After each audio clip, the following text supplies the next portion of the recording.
Welcome to the 20th Montgomery Summit. You're watching Monty TV. I'm Jackie Karsh, sitting down now with Greg Ager. He's Managing Director of Macquarie Capital. Greg, thank you so much for sitting down with me. My pleasure. So why don't you talk to me about the near and long-term outlook for growth for the supply chain? Yeah, it's a great question.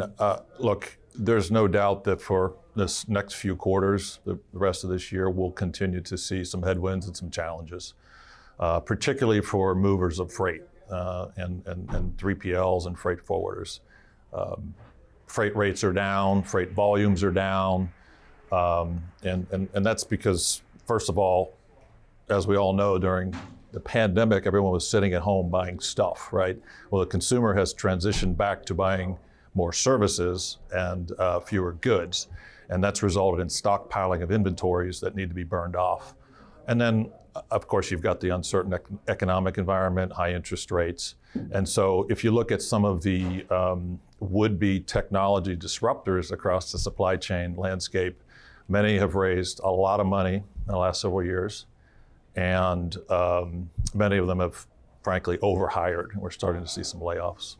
What would you say about this golden age of opportunity? Is there such a thing? Yeah, it's a great tagline, and everyone seems to be latching onto it. In fact, Bloomberg put out an article in January where they referred to this next 3 to 5 years being the golden age for supply chain technology. And we agree. I mean, we could not be more bullish. I have covered this space for 20 years on and off, and it's just been fascinating to me to see what's happened.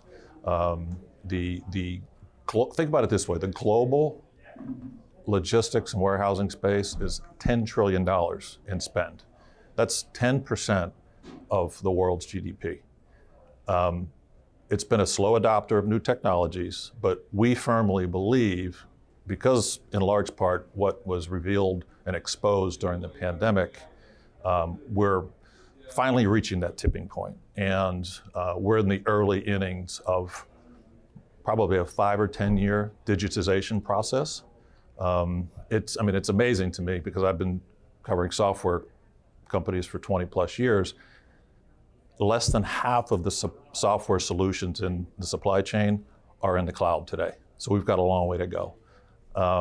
Coming out of the pandemic, McKinsey did a study that said 93% of large organizations have as their number one priority with their supply chains resiliency.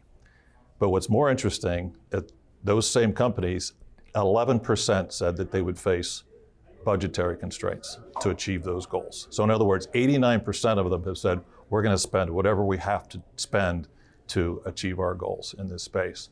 And Gartner, a research firm that we know, respect, and follow, will tell you that today, the software spend across the supply chain landscape is about $25 billion. Now, put it in context, with a $10 trillion spend, right? Something's out of whack. Even 0.5% of that end market being spent on software would suggest that the software market today should be $50 billion, double what it is. And we think in the coming decade, that market is going to triple or even quadruple.